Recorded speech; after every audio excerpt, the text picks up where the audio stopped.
kakonyang, I'm back. So, nandito na naman ako at ako ay maglalakbay ng bundok. So, nandito tayo mga kakonyang. Ito ang direction natin. Ako po ay galing sa Yunlong. So, may direction doon na bus. Ang sinakyan kong bus is 76K bus. Direction na yan sa Kwantong Shopping Market Center. So, yan. Pero pag mag-MTR kayo, Songsho MTR station kayo bababa, tapos exit E1, then pasok kayo ng mall, then pagpasok nyo ng mall mga kakonyang, may footbridge doon kayo labas, opposite ang bus doon ang hintayan. Yan, MTR station, opposite doon kayo maghintay. Then pagbaba nyo ng Kwantong Market Shopping Center, dito kayo bababa, and ang papuntang way doon is pa-backward sa binabaan nyo. Pabackward sa binabaan nyo para makita nyo Kwantong South Road. Doon kayo simula sa pag-hiking. Anyway, 10 minutes to walk lang papunta sa Heart-shaped Reservoir. So, ito yan mga kakonyang. So, ito yung Kwantong South Road.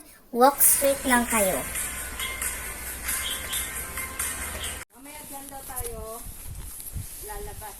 O, dito tayo exit. Tapos, dito muna tayo. Dito siya. Entrance.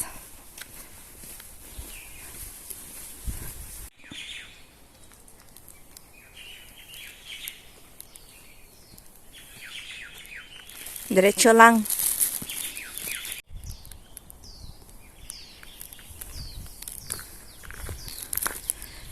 Ito, yung reservoir. Nakita ko na. Dito na. Oo. Ano lang pala, mga 5 minutes to walk?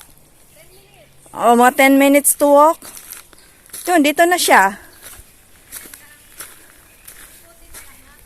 Oo, tapos ikot-ikot na tayo.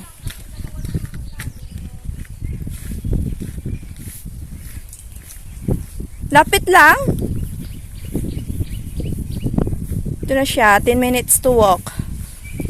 Pagbaba mo ng bus, then 10 minutes to walk,